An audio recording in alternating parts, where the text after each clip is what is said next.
Welcome to Part 10. India was not directly ruled by the British government, instead certain parts were seized by the East India Company, a private, for-profit corporation, with its own army. The John Company, as it was nicknamed, took direct control of half of India and built friendly relations with the other half, which was controlled by numerous local princes. Its goal was trade, and vast profits for the company officials, not the building of the British Empire. Company interests expanded during the 18th century to include control of territory as the old Mughal Empire declined in power and the East India Company battled for the spoils with the French East India Company, Compagnie Française des Indes Orientales, during the Carnatic Wars of the 1740s and 1750s. Victories at the Battle of Plassey and Battle of Buxar by Robert Clive gave the company control over Bengal and made it the major military and political power in India.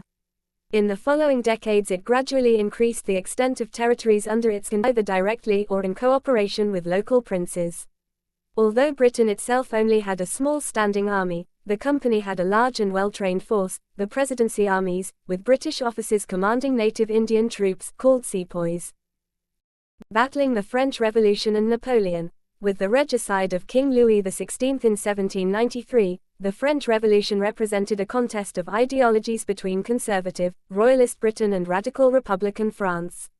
The long bitter wars with France 1793–1815 saw anti-Catholicism emerge as the glue that held the three kingdoms together. From the upper classes to the lower classes, Protestants were brought together from England, Scotland and Ireland into a profound distrust and distaste for all things French.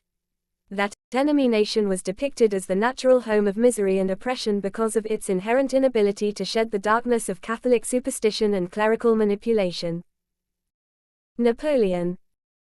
It was not only Britain's position on the world stage that was threatened. Napoleon, who came to power in 1799, threatened invasion of Great Britain itself, and with it, a fate similar to the countries of continental Europe that his armies had overrun. The Napoleonic Wars were therefore ones in which the British invested all the monies and energies it could raise. French ports were blockaded by the Royal Navy. Ireland. The French Revolution revived religious and political grievances in Ireland. In 1798, Irish nationalists, under Protestant leadership, plotted the Irish Rebellion of 1798, believing that the French would help them to overthrow the British. 86, they hoped for significant French support, which never came. The uprising was very poorly organized, and quickly suppressed by much more powerful British forces.